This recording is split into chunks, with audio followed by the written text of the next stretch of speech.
இணைந்து ஜெபிப்போம். ஆண்டவரே, இயேசுவே, உன்னதரான கடவுளே, எனக்காய் அனைத்தையும் செய்பவரே, உம்மை ஆராதிக்கின்றேன். உமது இரக்கத்தால் உமது திருரத்தம் தந்து மீட்டீரே, உம்மை மகிமையுடன் துதியுடன் ஆராதிக்கின்றேன். பாவியாகிய என்னையும் உமது அன்பு திருவழியால் நிறைத்து காப்பவரே, நன்றி கூறுகின்றேன். ஆண்டவரும் உனக்கு நன்மை செய்வாராக. இதோ நீ திண்ணமாய் அரசனாவாய் என்றும் இஸ்ரவேலின் அரசை நீ உறுதிப்படுத்துவாய் என்றும் இப்பொழுது நான் அறிகிறேன் என்று சவுல் தாவீதை குறித்து உரைத்ததை இன்றைய இறைவார்த்தையில் வாசிக்கிறேனே. இயேசுவே, பல்லாயிரம் பகைவரால் சூழ்ந்திருக்கும் பழிச்சொற்களால் என் மனம் அமைதி இழந்ததை பாரும்.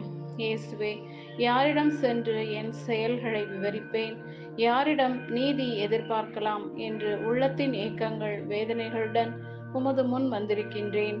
எனக்காய் நீரே வழக்காடி நீதி தந்தருளும். என் மனச்சுமைகளை தாங்கிக் கொள்ளும். இயேசுவே, ஆண்டவரே, இந்த நாளின் அயலாரின் துரோகங்களினாலும் சதிகளாலும் பிரிந்துள்ள உறவுகளை உமது திருப்பாதம் தருகின்றேன். மனவேதனை நிறைந்தவர்களுக்கு மன்னிப்பை கொடும். மீண்டும் தமது உறவுகளை கட்டியெழுப்ப கிருபையால் நடத்தும். இயேசுவே, இந்த நாளில் என் வாழ்வை உமது கரம் தருகின்றேன். உம்மை அதிகம் மற்றவருக்கு எடுத்துச் செல்லும் பிள்ளையாக என்னை மாற்ற வேண்டும் என்று இயேசுவின் தூய நாமத்தில் ஜெபிக்கிறேன். ஆமென்.